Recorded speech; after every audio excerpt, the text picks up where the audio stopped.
जगदलपुर की अगर हम बात करें तो लेखचंद जैन भारी मतों से जीत के आए थे और लगातार कांग्रेस ने और कांग्रेस पार्टी ने भी उनके लिए प्रचार किया था और जिन सालों में उन्होंने काम किया उसकी भी प्रचार कांग्रेस पार्टी ने किया था।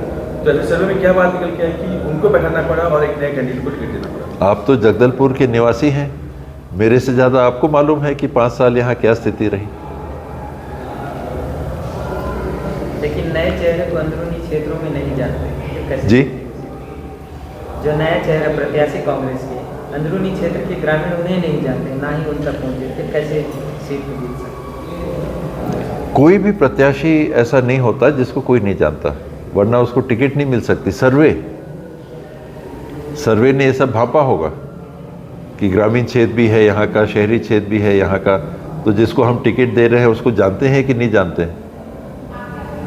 कोई कम जाता होगा, कोई ज़्यादा जाता होगा, ये हो सकता है। गांव के लोग शहर में कम पहचान होगी, शहर के लोगों की गांव में कम पहचान हो सकती है।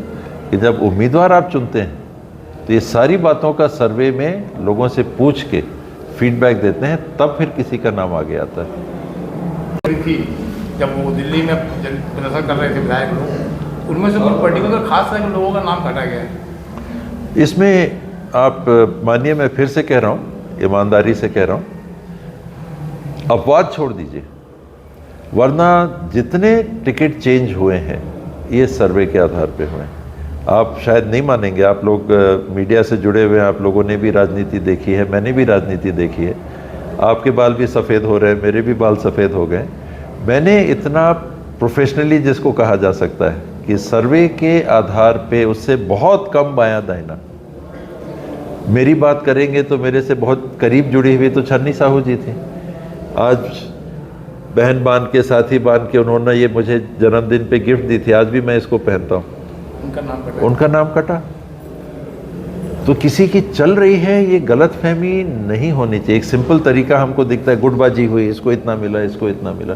हम ये मानना नहीं चाहते हैं कि सर्वे का भी कोई इतना महत्व हो सकता है। तो सच्चाई है कि इस बार सर्वे का बहुत ज़्यादा महत्व था। किन के? आपको गुट के लोगों को ज़्यादा टिकट दिया गया इस बार। कांग्रेस में गुट दिखना ही नहीं चाहिए, और आप लोग को विश्वास नहीं होगा कि नेता लोग ऐसे ही बात करते हैं, पर मैं आपको एकदम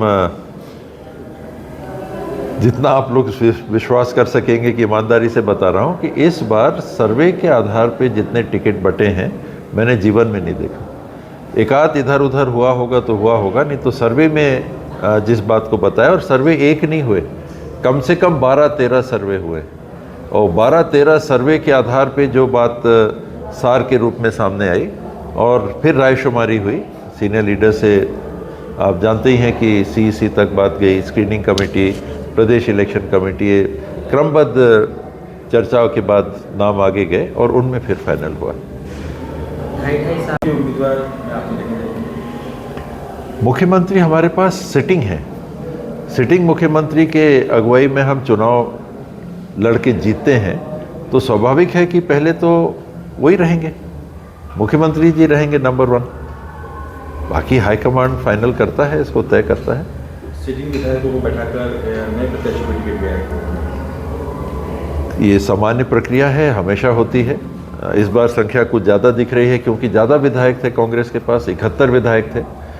पहले भी टिकट कटे हैं, चेंज होते हैं, और अभी भी कटे हैं, चेंज हुए हैं सर्वे के आधार पे और ग्राउंड से फीडबैक के आधार पे, इस आधार पे चेंज हुए हैं। चर्चा ये भी है कि 2.5 साल का फॉर्मूला कभी था ही नहीं, कोई फॉर्मूला ये नहीं होता है, ये समय और परिस्थिति के हिसाब से हाईकमांड निर्णय लेता है कि कौन मुख्यमंत्री रहेंगे। चेंज की आवश्यकता महसूस होती है तब चेंज किया जाता है। हमने एक दिन का भी मुख्यमंत्री देखा है। अर्जुन सिंह जी एक दिन मुख्यमंत्री रहे, शपथ लिया और फिर उनको पंजाब का गवर्नर बनाया गया। हम लोगों ने 15-15 साल के भी मुख्यमंत्री देखे। तो वो हर पार्टी में ऐसी स्थिति होती है। बीजेपी ने एक अपने 2-2, 3-3 राज्यों में 3-3 मुख्यमंत्री 5 साल के कार्यकाल में बनाए। तो अलग पार्टियां अलग परिस्थितियों में अलग निर्णय समय के अनुकूल ले